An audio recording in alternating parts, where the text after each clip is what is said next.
أفلا يتدبرون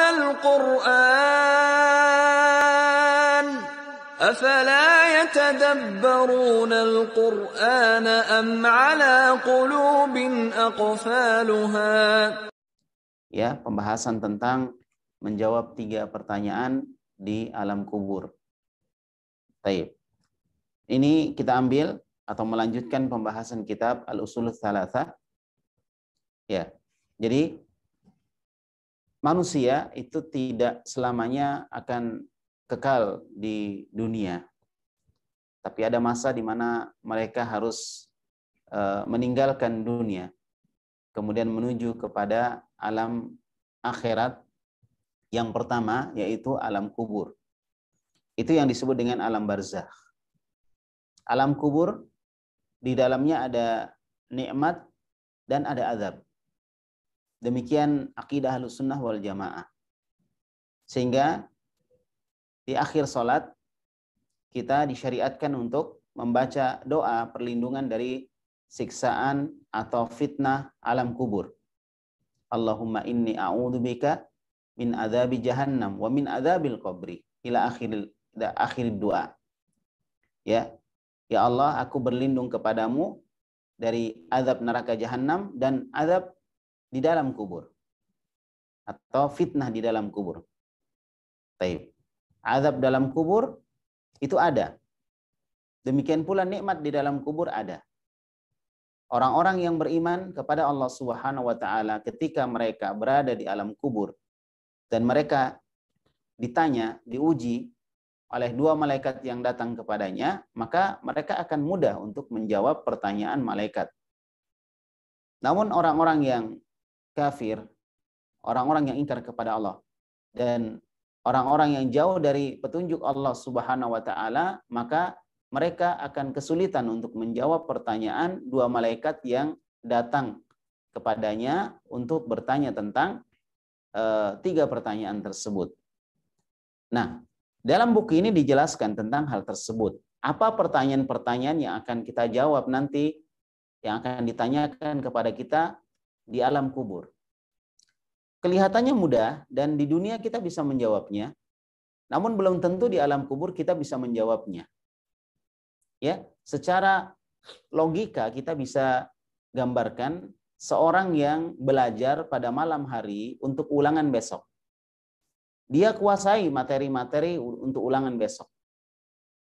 Kemudian keesok harinya dia ikut ulangan, namun karena dia tegang, karena dia takut, apa yang sudah dia pelajari tadi malam itu hilang, sama sekali hilang. Itu gambaran di dunia. Tentunya gambaran di akhirat lebih dahsyat lagi. Gambaran di alam kubur lebih dahsyat lagi. Orang yang bisa menjawab di dunia, belum tentu dia bisa menjawab nanti di akhirat atau di alam kubur. Oleh karena itu disebutkan dalam hadis Al-Barra Ibnu Azib, ketika orang-orang kafir tersebut ditanya tentang man rabbuk, siapa Tuhanmu? Kemudian man nabiyuk, atau man hadzal ladzi al-rajul bu'itsa fikum, siapa laki-laki yang diutus kepadamu? Ya. Kemudian ditanya juga tentang kitab kita, apa kitabmu? Maka orang tersebut, ketiga pertanyaan tersebut dia mengatakan ha la adri, sami'tun nasa yaqulu syai'an faqultu. Dia mengatakan ha saya tidak tahu.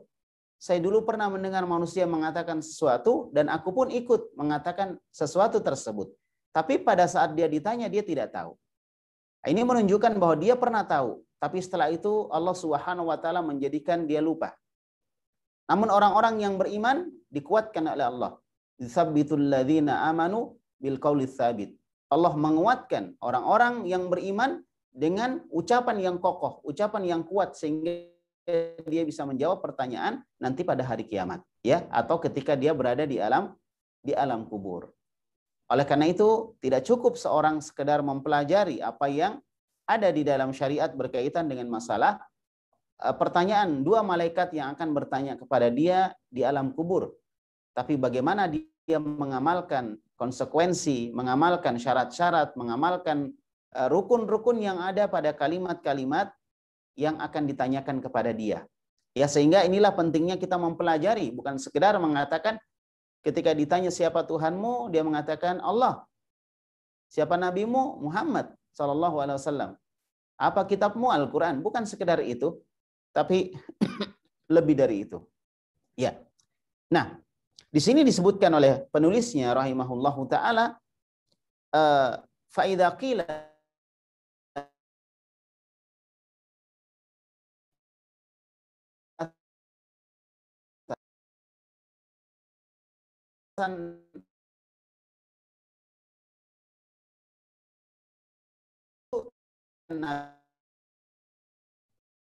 dalam hadis, ya, Nabi alaihi salatu wasallam bersabda dalam hadis Abdullah bin Umar, bunyal Islamu ala khamsin.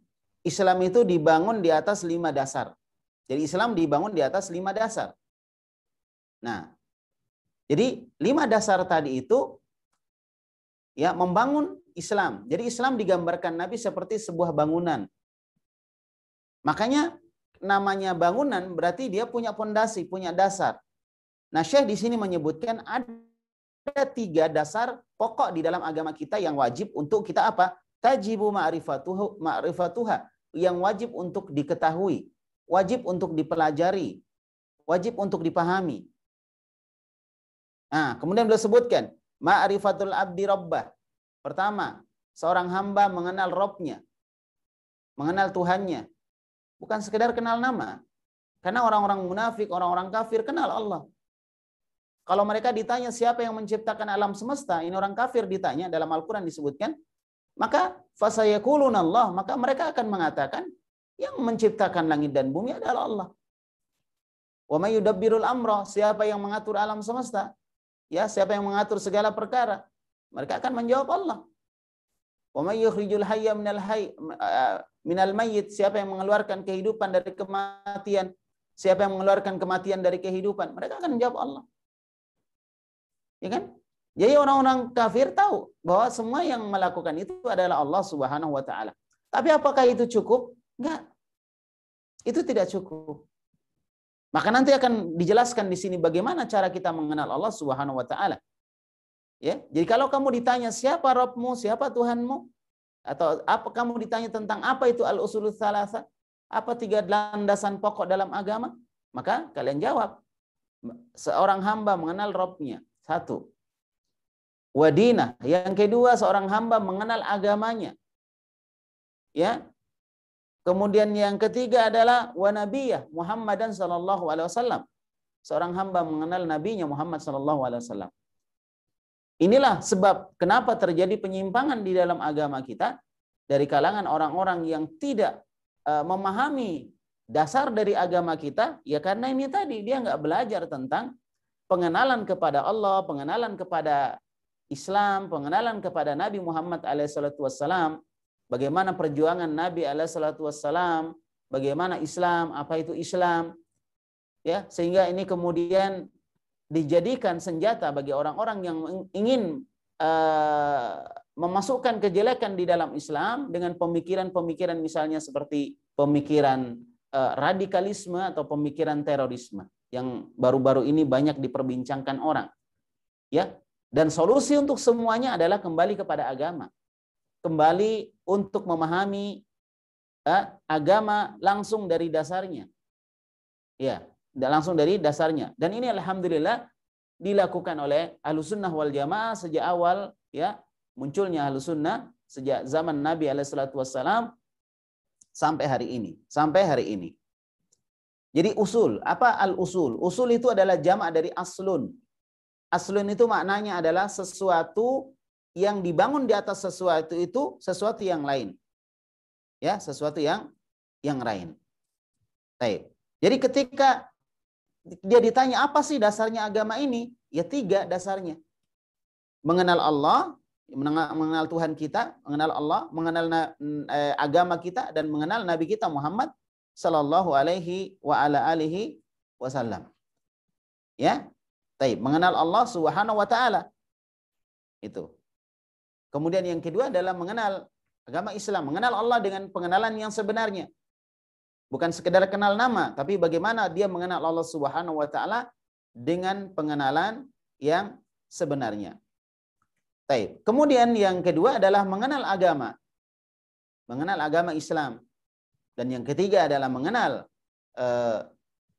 mengenal Nabi kita Muhammad alaihissalatu wassalam, supaya kita tahu bagaimana perjuangan beliau, bagaimana akidah beliau, bagaimana ibadah beliau, ya, bagaimana muamalah beliau, bagaimana akhlak beliau, semua ada pada diri Nabi Muhammad alaihissalatu wassalam, sehingga kita sebagai muslim tentunya panutan kita adalah Rasulullah, wajib kita untuk mencontoh beliau. Allah berfirman, laqad kana lakum fi Rasulillahi uswatun hasanah. Sungguh ada pada diri Rasulullah alaihissalatu wassalam itu contoh bagi kalian. Contoh bagi kalian. Ya. Teman-teman sekalian, kaum muslimin dan muslimah, barakallahu fikum. Kenapa di sini cuma disebutkan 3? Ya, kenapa enggak yang lainnya? Karena yang 3 ini adalah menjadi dasar. Sehingga nanti kita tidak ragu lagi terhadap 3 perkara tersebut. Nggak ada lagi keraguan tentang Tuhan kita, nggak ada lagi keraguan tentang agama kita, nggak ada lagi keraguan tentang Nabi kita. Di masa sekarang ini kita gampang untuk dijadikan ragu terhadap apa-apa yang harusnya kita yakini. Misalnya terhadap agama kita. Kemarin terjadinya bom bunuh diri, terjadinya bentuk tindak terorisme yang dilakukan oleh sebagian oknum kaum muslimin. Ya, walaupun ini namanya teror juga dilakukan oleh non-muslim, seperti anggaplah di Irian, ya, dengan adanya gerakan melawan pemerintah, itu sebenarnya bentuk teror juga sama. Cuma wallahu alam kenapa nggak disebut sebagai teroris, ya, wallahu alam. Tapi yang jelas itu bentuk teror, ya, itu bentuk teror. Atau seperti yang dilakukan oleh non-muslim juga di zaman terdahulu, namanya Nazi, yang membunuh banyak orang. Atau di sebagian negara yang kemudian menindas kaum muslimin, nah itu semua bentuk teror. Ya, termasuk dalam Islam juga ada orang-orang yang punya pemikiran seperti itu. Punya pemikiran seperti itu. Nah, ini salah satu sebabnya adalah karena dia tidak mengenal Islam, tidak mengenal Allah Subhanahu wa taala dan tidak mengenal tidak mengenal Nabi Muhammad alaihissalatu wassalam. Ya, disinilah pentingnya kita mempelajari, ya, tentang Nabi kita supaya kita tidak ragu lagi. Itu. Kadang misalnya ada bentuk seperti itu. Ya, ada sebagian oknum muslim yang melakukan teror, tindak terorisme. Kemudian kita menjadi ragu dengan agama kita. Sampai ada sebagian orang ingin melepas syiar-syiar agamanya. Mungkin ada mau lepas jilbab lah, mungkin ada yang takut misalnya menampakkan sunnah lah dan lain sebagainya. Ini karena apa? Yaitu tadi, dia tidak yakin bahwa agama dia adalah solusi. Bahkan di masa sekarang ini harusnya kita lebih menampakkan bagaimana Islam yang diajarkan Nabi kita Muhammad alaihissalam. Ya, bukan mundur. Bukan kemudian tidak percaya dengan agama kita, menjadi ragu. Ya, dan ini dimanfaatkan oleh musuh-musuh Islam di dalam menjadikan kaum muslimin ragu terhadap agamanya, terhadap Tuhannya, terhadap nabinya Muhammad sallallahu alaihi wasallam.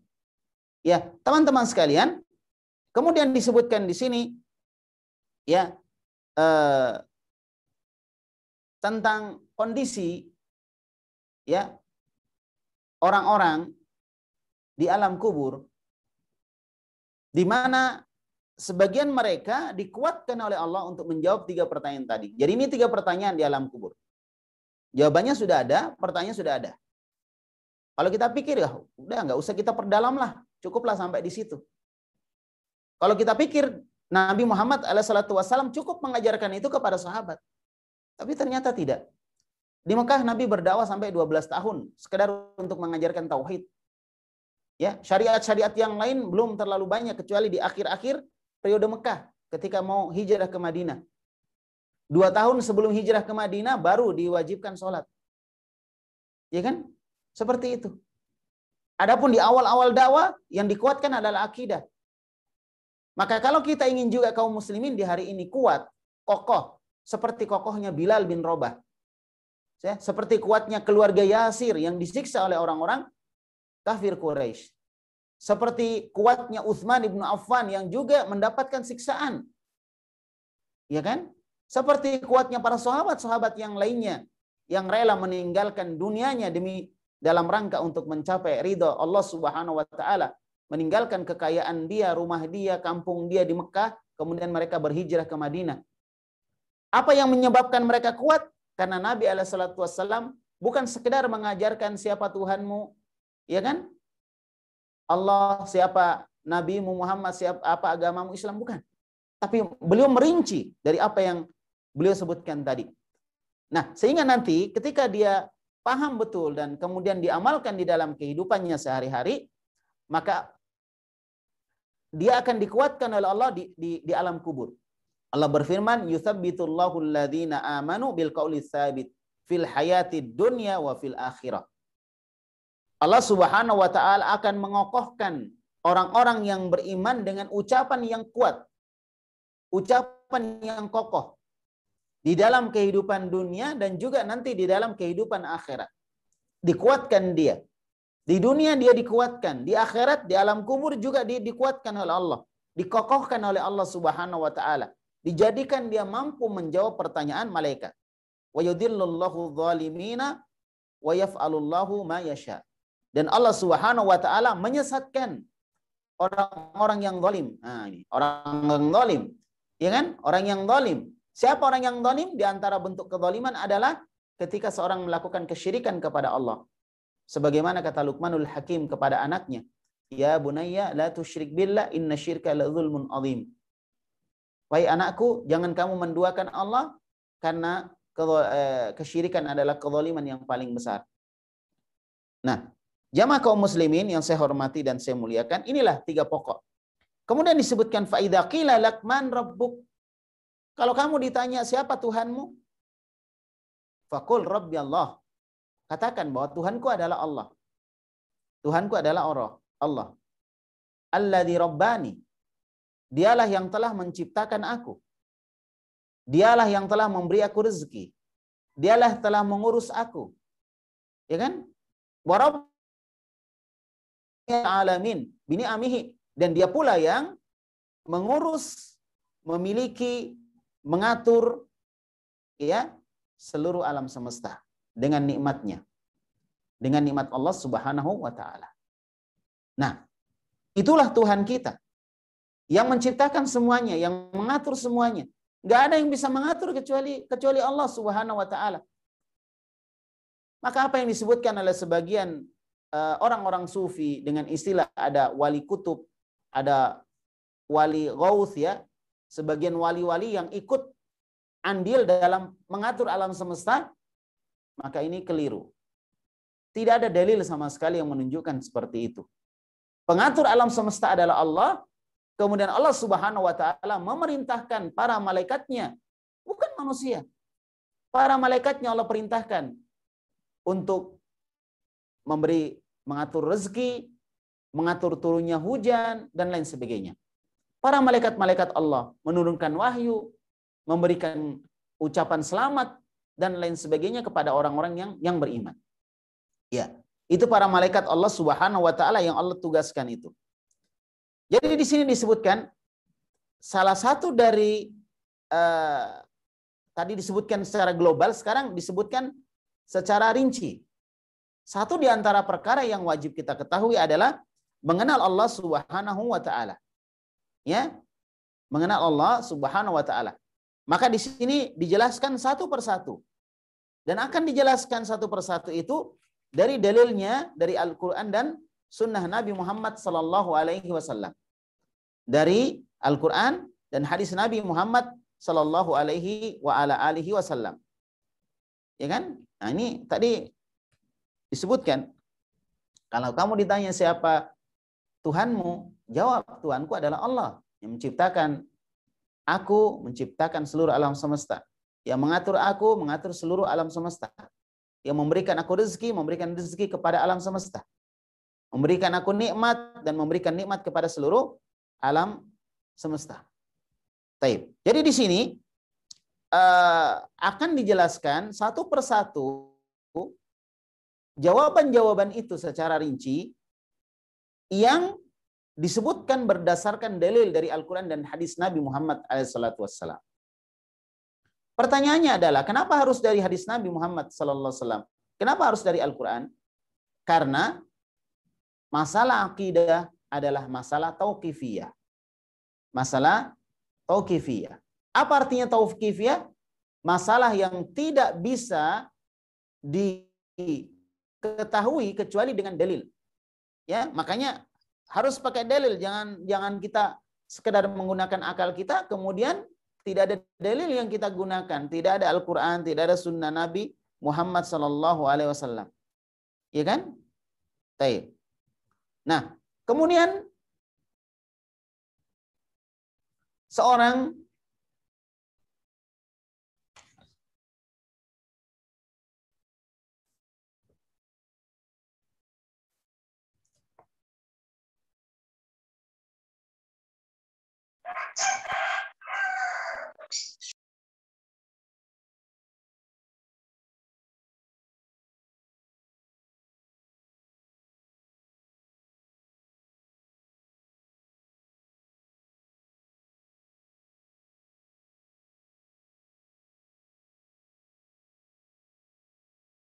kita lanjut lagi ya. Iya. Kemudian seseorang yang memahami tentang siapa Tuhannya, siapa Allah Subhanahu wa taala, ya, maka orang tersebut ya akan dimudahkan nanti untuk menjawab pertanyaan malaikat. Dimudahkan untuk menjawab pertanyaan malaikat. Baik. Dan semuanya harus menggunakan dalil dari Al-Quran dan hadis Nabi Muhammad SAW. Demikianlah dalam masalah akidah. Wajib dibangun akidah kita, keyakinan kita di atas Al-Quran dan di atas hadis-hadis Nabi Muhammad SAW. Nah, ini yang kemudian di zaman sekarang ini sangat kurang sekali kaum muslimin yang mempelajari akidah langsung dari sumbernya. Sehingga banyak dari masalah-masalah akidah berasal dari pikiran-pikiran kita atau bahkan berasal dari ilmu filsafat. Akidahnya berasal dari ilmu filsafat. Bukan dibangun di atas Al-Quran, bukan dibangun di atas hadis Nabi Muhammad SAW. Walaupun seseorang bisa mengenal Allah Subhanahu wa taala itu dengan ayat-ayat kauniyah, yaitu dengan melihat alam semesta. Dengan melihat alam semesta dia bisa mengenal Allah Subhanahu wa taala. Allah Subhanahu wa taala berfirman, "Wa fil ardi ayatul lil muqinin." Dan di bumi ini ada ayat-ayat bagi orang-orang yang yakin kepada Allah. Jadi ada ayat-ayat tanda-tanda untuk mengenal Allah Subhanahu wa taala. Kita lihat langit tanpa tiang, kita melihat bumi yang besar dihuni oleh banyak orang, ya kan? Dan kita melihat lautan yang luas dan lain sebagainya. Kita melihat tanam-tanaman yang berbagai macam, buah-buahan yang berbagai macam. Kita perhatikan, kita lihat semuanya, dan semua itu akan menambah keimanan kita kepada Allah Subhanahu wa taala. Semakin kita mengetahui siapa Allah. Tapi apakah itu cukup? Tidak. Kita nggak akan bisa mengetahui rinciannya, apa yang Allah inginkan. Ya, kita nggak akan mengetahui rinciannya tanpa kembali kepada Al-Quran dan hadis Nabi Muhammad SAW. Ya, oleh karena itu jangan membangun akidah kita, keyakinan kita itu di atas perkara-perkara syubhat yang akan membuat kita ragu. Membangun akidah misalnya di atas pemahaman filsafat, membangun akidah di atas pemahaman sufiyah, ya kan? Membangun akidah di atas pemahaman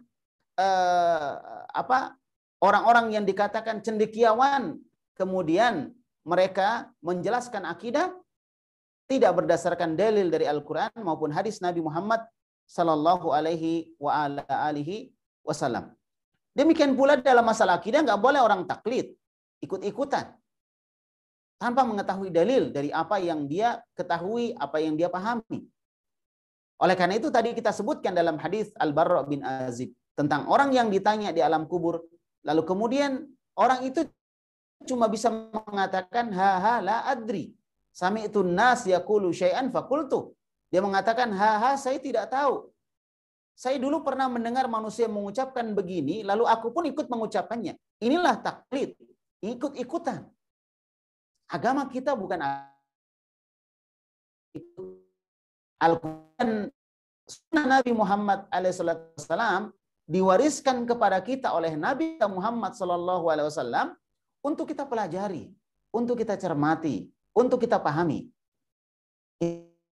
Ya. Kita tidak ada perhatian kepada Al-Quran, tidak ada perhatian kepada hadis Nabi Muhammad SAW, sebagaimana yang terjadi di zaman sekarang ini dari kalangan orang-orang yang tidak perhatian kepada Al-Quran maupun hadis Nabi Muhammad Sallallahu Alaihi Wasallam. Maka jamaah kaum muslimin, jangan taklid dalam agama, nggak boleh ikut-ikutan. Pelajari dengan benar dan betul. Perlu waktu untuk belajar. Tapi ketika kita belajar, kita akan kuat, kita akan kokoh di atas keyakinan yang benar, di atas Al-Quran dan hadis Nabi Muhammad Sallallahu Alaihi Wasallam. Taib. Nah, kemudian akidah kita terhadap Allah Subhanahu wa taala semua dijelaskan di dalam Al-Qur'an. Ya, di dalam hadis Nabi Muhammad alaihi salatu wassalam. Nah, kemudian disebutkan, kalau kamu ditanya, maksudnya kalau kamu ditanya tentang siapa Rabbmu, ya, dan ini pertanyaan akan muncul di dunia dan juga akan muncul nanti di alam kubur. Siapa Rabbmu? Itu akan muncul di dunia. Kamu akan ditanya, siapa Tuhanmu? Paling tidak kamu ditanya, apa agamamu? Gitu ya. Nah, ketika kita menjelaskan agama, maka orang akan tahu, oh siapa Tuhannya. Jadi pertanyaan ini bisa nanti di dunia, bisa juga nanti di akhirat. Oleh karena itu, wajib bagi kita semua untuk mempelajari tentang Allah. Karena kita akan ditanya di dunia maupun di akhirat. Paling tidak kita ditanya oleh anak kita. Ya, Bapak, siapa Tuhan? Siapa pencipta kita? Siapa yang memberikan rezeki kepada kita? Ya, taib.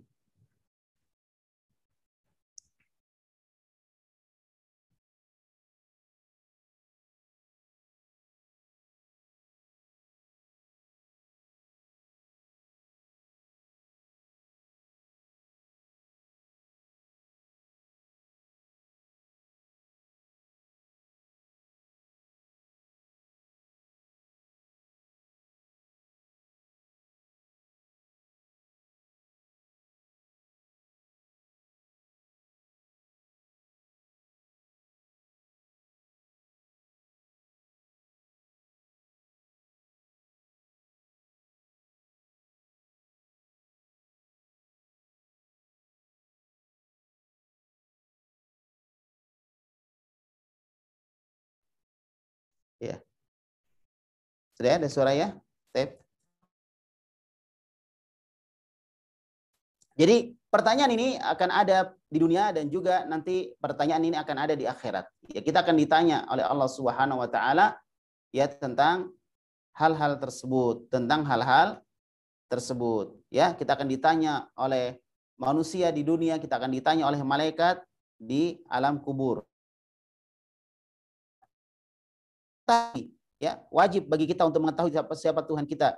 Wajib mengetahui jawaban yang benar ya tentang Allah Subhanahu wa ta'ala, dan jawaban tersebut dibangun di atas keyakinan kita, dibangun di atas ilmu, ya, dibangun di atas ilmu. Nah, kalau kamu ditanya, maka katakan Rabbi Allah, Tuhanku adalah Allah, ya, Rabbku adalah Allah, yang memberikan aku rezeki adalah Allah, yang menciptakan aku adalah Allah. Dialah yang telah menciptakan, mengatur, dan memiliki seluruh alam semesta, termasuk saya. Ya, maka Allah Subhanahu wa taala adalah Rabb yang mengatur semuanya. Makanya kita kalau meminta sesuatu, ya minta kepada Allah. Mengharap sesuatu, mengharap kepada Allah. Tawakal kepada Allah. Karena Dia yang mengatur semuanya. Adapun selain Allah itu makhluk, diatur oleh Allah Subhanahu wa taala. Ya, diatur oleh Allah Subhanahu wa taala. Baik, oleh karena itu wajib kita semua untuk benar-benar memahami tentang Allah Subhanahu wa taala. Dan Allah Subhanahu wa taala memberikan kepada kita panca indera. Memberikan kepada kita panca indera. Allah Subhanahu wa taala menciptakan kita dalam kondisi di perut ibu kita, dalam kondisi kita tidak mengetahui apa-apa. Kemudian waja'ala lakumus sam'a wal absara wal af'idah la'allakum tashkurun.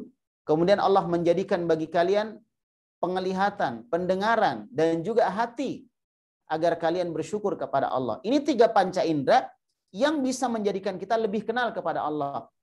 Dengan mata kita bisa melihat ayat-ayat kauniyah berupa alam semesta dan apa yang ada di dalamnya. Ya, dan apa yang ada di dalamnya. Baik.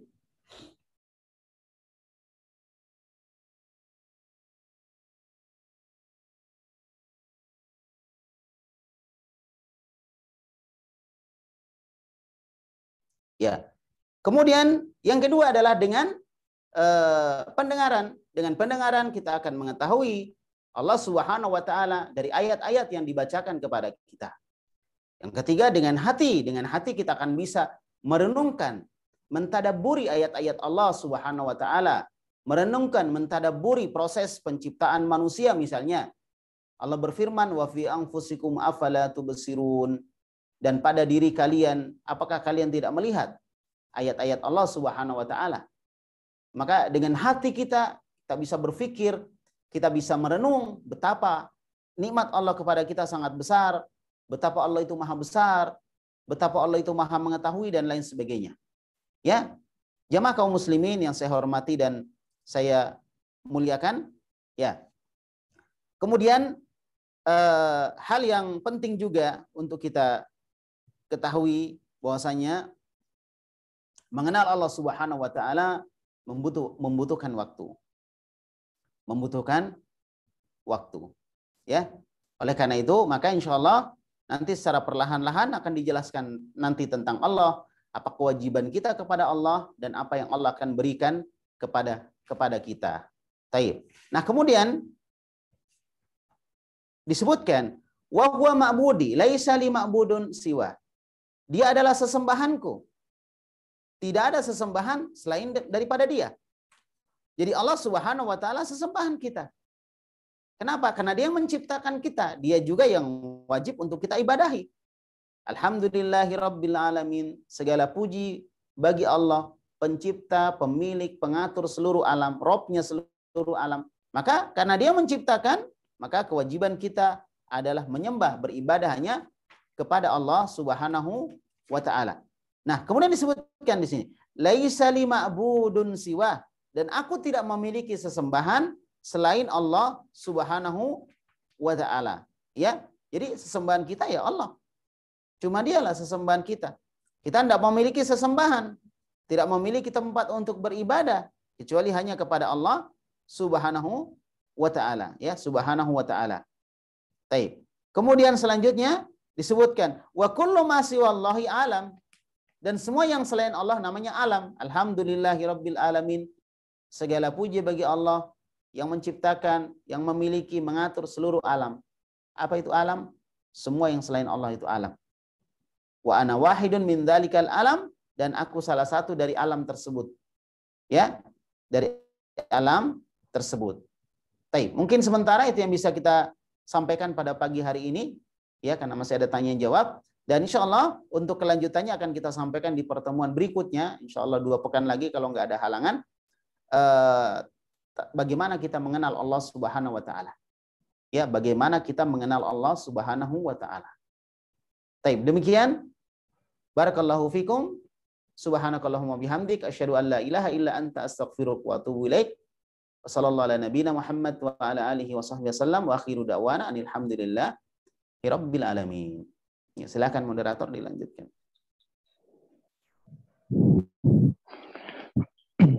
Masya Allah, jazakumullah khairan ya Ustaz.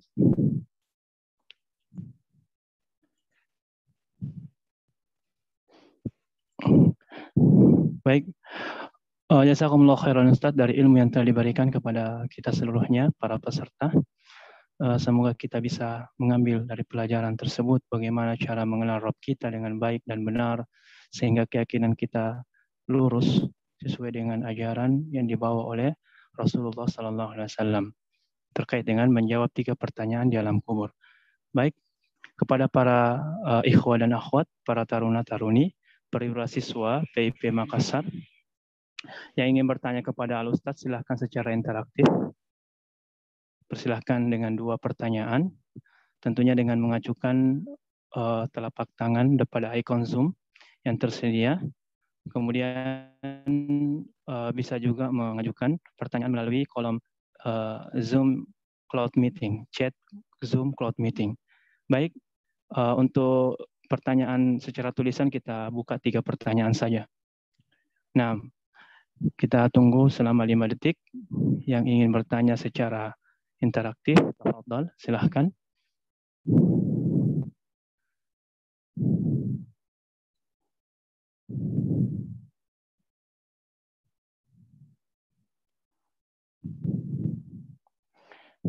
Baik, tidak ada yang bertanya. Ya, belum ada yang bertanya secara interaktif. Kita alihkan dulu pertanyaan melalui chat Zoom Cloud Meeting. Baik, pertanyaan dari Saudari Hesti Hastuti. Bismillah, assalamualaikum ya Ustadz. Afwan mau bertanya tentang sholat. Bacaan apa yang sahih pada duduk di antara 2 sujud, Ustadz? Jazakallahu khairan. Ya, duduk di antara 2 sujud ada beberapa bacaan, ya ada beberapa bacaan. Taib. Dan ada bacaan yang pendek, ada bacaan yang panjang. Sebenarnya untuk masalah mana dari bacaan-bacaan tersebut yang sahih, Anda bisa membaca kitab Sifat Salat Nabi yang ditulis oleh Syekh Muhammad Nasiruddin Al-Albani. Dan di Indonesia banyak penerbit-penerbit yang sudah menerjemahkan buku tersebut. Ya, buku tersebut. Maka silakan merujuk ya kepada buku tersebut, silakan merujuk melihat beberapa doa-doa yang diajarkan di situ. Taib. Termasuk doa yang sahih yang pendek ya, Rabbighfirli, ya, itu pendek ya. Itu dibaca taib ketika duduk di antara 2 sujud ya. Rabbighfirli warhamni wahdini ya warzuqni ya, itu juga diajarkan Nabi alaihi salatu wasallam. Ala kulli hal ada beberapa doa yang diajarkan dan di dalam buku Sifat Salat Nabi insyaallah sudah cukup untuk dijadikan sebagai dasar, karena di dalam buku tersebut dijelaskan dalil-dalil dari bacaan-bacaan tersebut. Atau bisa juga Anda membaca kitab atau buku yang berjudul Hisnul Muslim atau Benteng Seorang Muslim. Itu kumpulan doa-doa yang di situ juga ada bacaan-bacaan sholat yang ditulis oleh Al-Qahtani ya, bisa dilihat di dalam buku tersebut. Taib. Insyaallah seperti itu, dan sebaiknya Anda membeli buku-buku tersebut untuk tambahan pemahaman kita tentang doa-doa dalam sholat, dan di dalamnya sudah lengkap, bukan cuma baca doa di antara 2 sujud, tapi beberapa doa-doa yang lain juga diajarkan dari dalil-dalil hadis-hadis yang sahih insyaallah. Wallahu a'lam bishawab. Baik, assalamualaikum ya Ustaz. Assalamualaikum warahmatullahi wabarakatuh. Bismillah. Yang bertanya adalah saudara kita Andi Fakhrudin. Afwan Ustaz, bagaimana kiat-kiat meningkatkan keimanan? Syukran Ustaz. Baik. Dalam akidah Ahlussunnah wal Jamaah, iman itu disebutkan oleh mereka al-imanu yazidu wa yamkus. Yazidu bi ta'ah wa yamkusu bil ma'siyah. Iman itu naik dan turun. Iman naik dengan ketaatan dan turun dengan kemaksiatan. Ini akidah Ahlussunnah dari dulu sampai sekarang. Tidak ada berubah. Kalau ada berubah berarti orang ini ada masalah dengan akidah Ahlussunnah. Nah, jadi bagaimana cara meningkatkan keimanan? Sudah disebutkan tadi dalam akidah itu. Yazidu bitta'ah, dia akan bertambah dengan ketaatan. Jadi cara menambahnya, meningkatkannya adalah mentaati Allah. Memperbanyak ketaatan kepada Allah Subhanahu wa taala. Itu cara meningkatkan keimanan.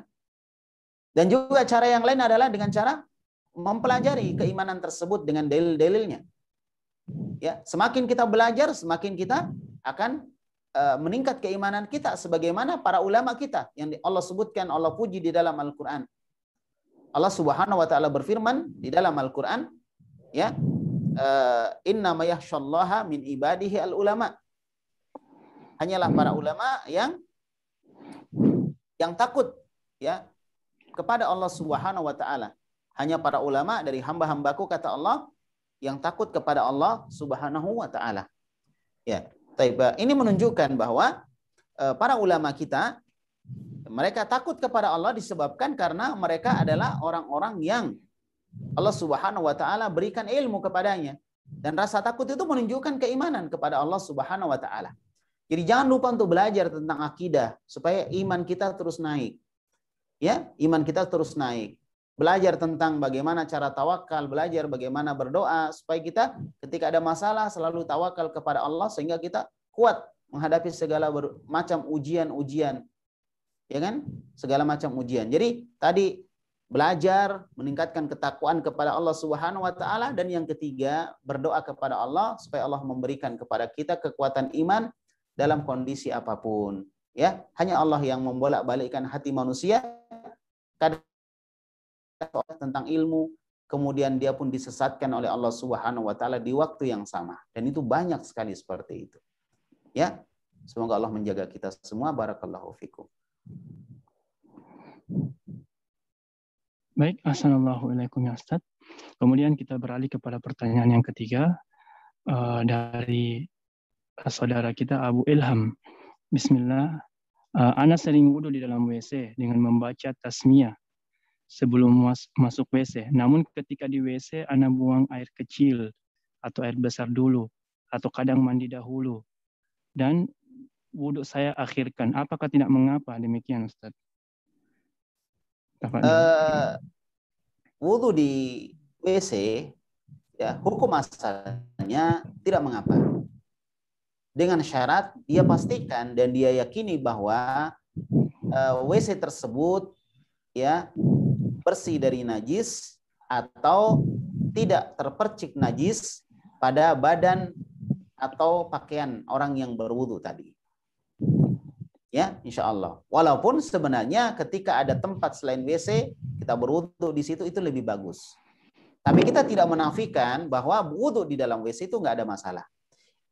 Tujuan dari wudu adalah mengangkat hadas.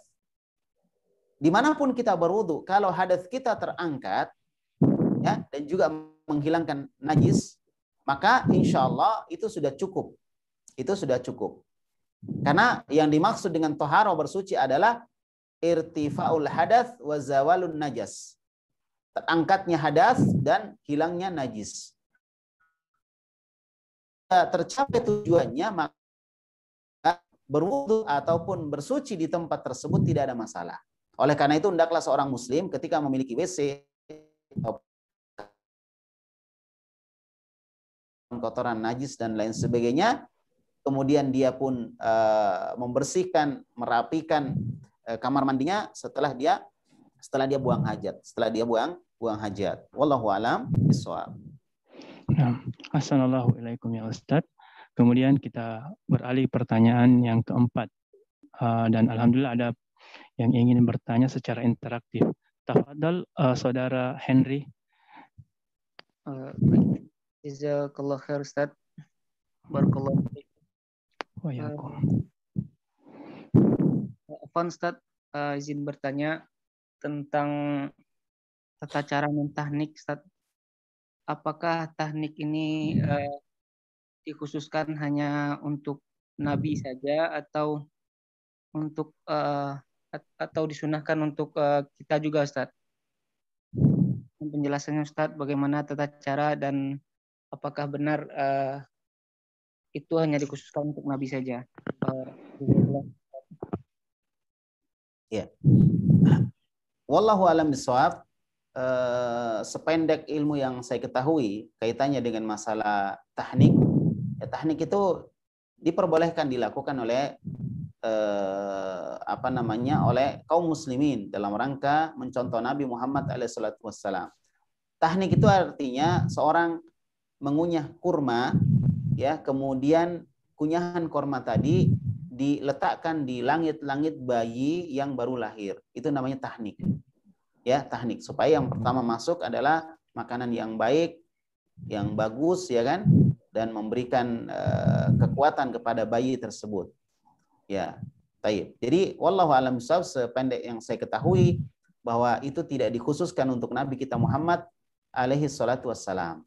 Nah, setelah kita mentahnik, maka kita boleh mendoakan bayi tersebut dengan doa-doa kebaikan.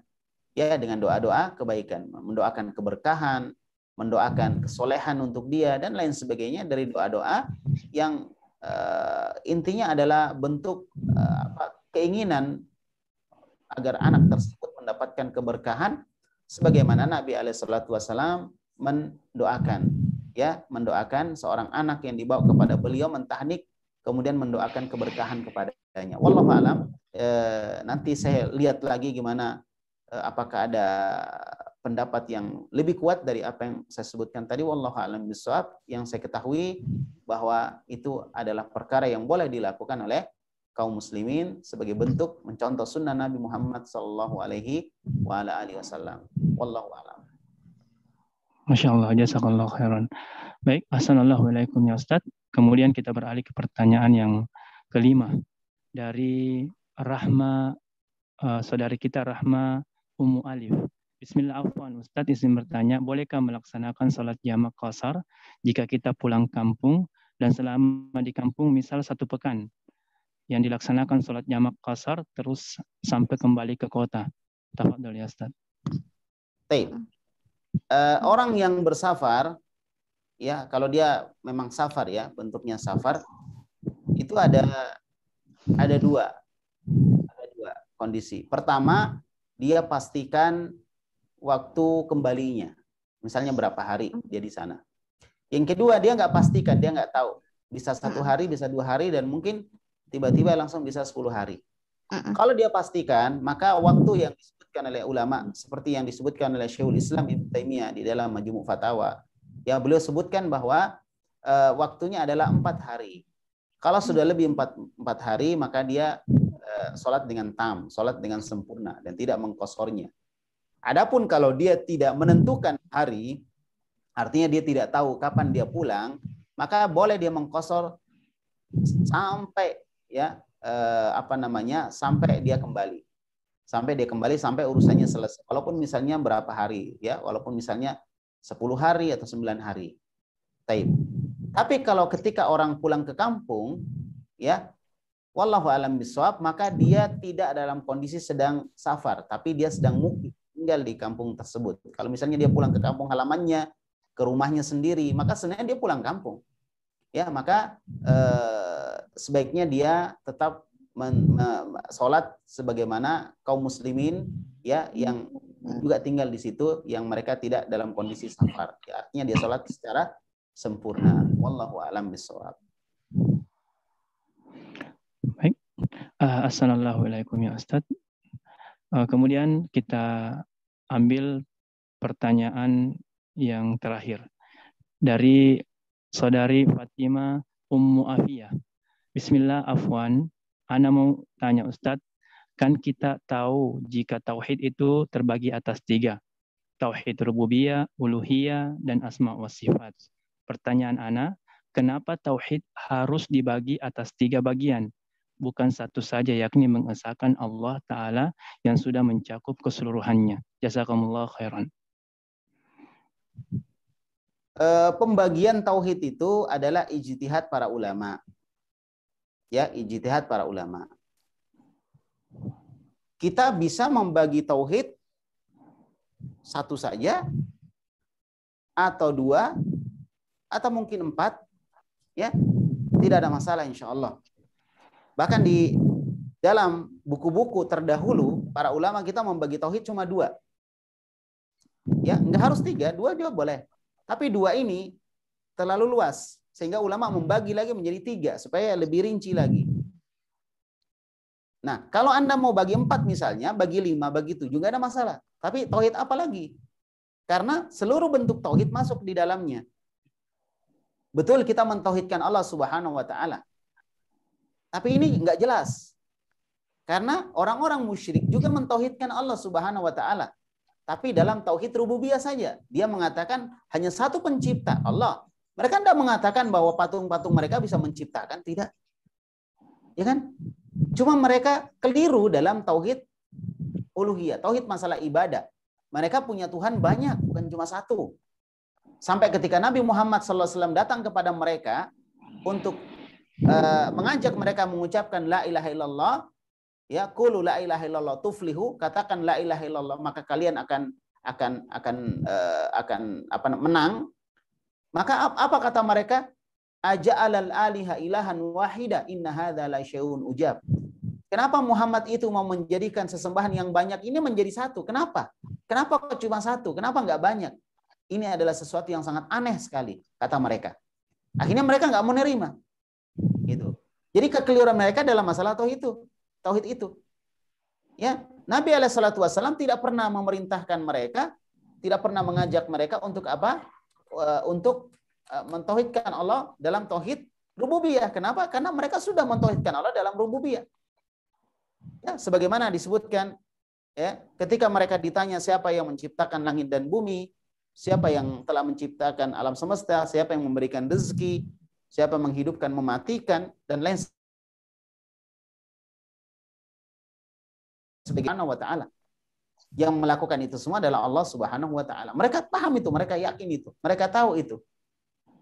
Paham ya? Jadi orang-orang musyrik, kalau kita cuma mengatakan tauhid, nanti kita akan bingung orang musyrik orang yang bertauhid atau tidak. Jadi bingung gitu. Tapi kalau kita bagi jadi jelas, oh iya, dia bertauhid tapi tauhid rububiyah. Tapi mereka tidak mentauhidkan Allah dalam tauhid uluhiyah. Gitu. Jadi lebih jelas lagi. Ya, nah, kalau cuma satu nggak jelas nanti. Nah, disitulah sehingga para ulama kita membagi tauhid karena ada orang mentauhidkan Allah tapi dalam satu sisi saja, dan ada orang mentauhidkan Allah pada seluruh sisi-sisinya. Nah, sehingga perlu dibagi tauhid tadi karena nanti ada ketidakjelasan. Kalau kita katakan orang musyrik tidak mentauhidkan Allah, padahal tauhid cuma satu misalnya. Ya, kita keliru karena mereka juga mentauhidkan Allah, cuma dalam masalah tauhid rububiyah saja. Seperti itu mungkin ya. Wallahu a'lam bishawab. Baik, assalamualaikum ya Ustaz. Baik, terakhirlah pertemuan kita dalam waktu yang sempit dan mohon maaf atas para peserta yang belum dijawab pertanyaannya. Ada beberapa pertanyaan yang kita belum jawab. Baik, mungkin berakhirlah dari pertemuan kita ini dan kita bersyukur berterima kasih kepada Sivitas Akademika PIP Makassar dan kepada para ikhwah dan akhwat yang telah hadir, para taruna-taruni dan siswa. Dan untuk akhir dari perjumpaan kita serahkan kepada Al-Ustaz Bambang untuk memberikan nasihat pada penutupan pada kajian kali kita ini. Tafadhol ya Ustaz.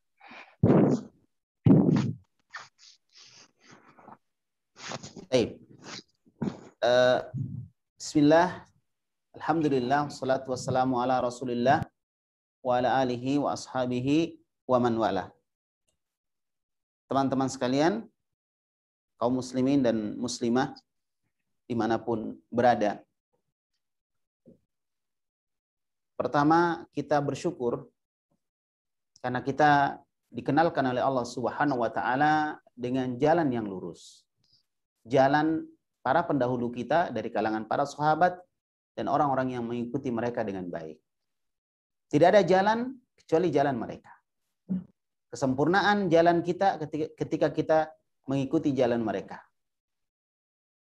Ya. Fa in amantum bimitsli ma amantum bihi faqad ihtadaw. Kalau kalian beriman seperti berimannya mereka, ya, atau berimannya kalian, kalau mereka beriman seperti berimannya kalian, nah, ketika turun ayat ini siapa kalian yang dimaksud? Para sahabat. Seandainya mereka beriman seperti berimannya kalian, artinya berimannya para sahabat, laqad ihtadaw, maka mereka akan mendapatkan petunjuk. Petunjuk itu ketika kita mengikuti jalan sahabat. Terjadi banyaknya penyimpangan-penyimpangan karena orang jauh dari jalan para sahabat. Adanya tindak terorisme yang kita sebutkan tadi, yang sekarang sedang viral. Ya, pemikiran-pemikiran seperti itu berasal dari orang-orang yang menyimpang jalannya dari jalan sahabat. Dan yang pertama kali melakukan itu, yang punya pemikiran seperti itu adalah orang-orang Khawarij. Di masa Ali bin Abi Thalib. Muncul mereka, orang-orang seperti itu. Dan di antara mereka tidak ada sahabat. Seorang pun tidak ada seorang sahabat di antara mereka. Dan ini bukti kesesatan mereka. Dan ini yang dijadikan bukti oleh Abdullah bin Abbas ketika mendatangi mereka. Beliau mengatakan, tidak ada di antara kalian seorang pun dari sahabat. Itu bukti bahwa kalian ini tersesat. Oleh karena itu, maka belajarlah dengan baik. Berilmulah dengan benar. Dasari semua ilmu kalian tentang agama ini berdasarkan Al-Quran dan hadis yang sahih dari Nabi Muhammad SAW. Kemudian belajarlah agama dan jangan dijadikan agama ini sebagai bahan perdebatan. Karena agama bukan untuk bahan perdebatan. Tapi agama dipelajari, diamalkan, didakwahkan, kemudian bersabar di atasnya. Bersabar dalam belajar, bersabar dalam mengamalkannya, bersabar di dalam mendakwahkannya. Semoga Allah memberikan taufik kepada kita sekalian. Selamat belajar dan teruslah belajar sampai nyawa kita dicabut oleh Allah Subhanahu wa taala. Barakallahu fikum. Subhanakallahumma wa bihamdika